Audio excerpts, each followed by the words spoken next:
Hello Malini. रिमझिम, हम तुम्हारे ही फोन का इंतजार कर रहे थे। नाश्ता कैसा लगा? इस तरह महाराज के हाथों से नाश्ता भिजवाकर तुम क्या साबित करना चाहती हो?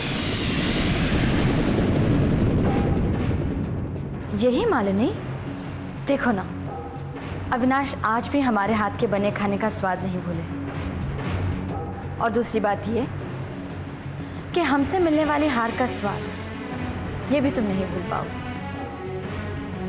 अच्छा, कौन जीतता है और कौन हारता है ये तो आने वाला वक्त ही बताएगा रिमझिम। मालिनी, जंग में वही जीतता है जो अपना वक्त खुद लाता है। जो वक्त का इंतजार करते हैं वो इंतजार ही करते रह जाते हैं। और वैसे भी ये तो प्यार पाने की जंग है, तुम हमसे नहीं जीत पाओगे। इसकी एक और वजह है, क्योंकि तुम सिर्फ खुद से प्यार करती हो। अविनाश के लिए जो तुम्हारा प्यार है वो तो सिर्फ एक जिद है, एक पागलपन। तुम्हें जो सोचना है वो सोचती रहो और जो करना है वो करो। लेकिन एक बात तुम अच्छी तरह से समझ लो रिमझिम, तुम्हारी इन हरकतों से तुम अविनाश को पाने का सपना कभी पूरा नहीं कर पाओगे। मुझे तो तुम्हारी छटपटाहट देखकर तुम पर बहुत तरस आ रहा है, सचमुच बहुत तरस आता है तुम पे। ये तो और भी अच्छी बात है मालिनी, तुम तरस खाना सीख गई। क्योंकि बहुत जल्द अविनाश को खोने के बाद खुद पर तरस खाने के अलावा तुम्हारे पास और कोई चारा बचेगा भी नहीं। बाय।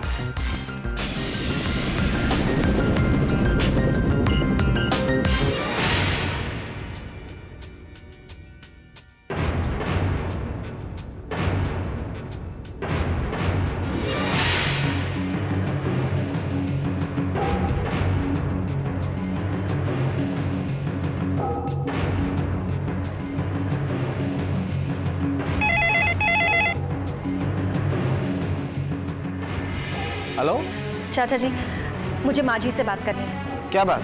आज रिमझिम ने घर पे नाश्ता भिजवाया। अच्छा, अरे पर तुम रो क्यों रही हो? देखो बहुरानी, रोने से काम कैसे चलेगा? जो बात है वो हमें बताओ, अपनों को नहीं बताओगी, किसको बताओगी? लो बहुत आगे उनसे बात करो।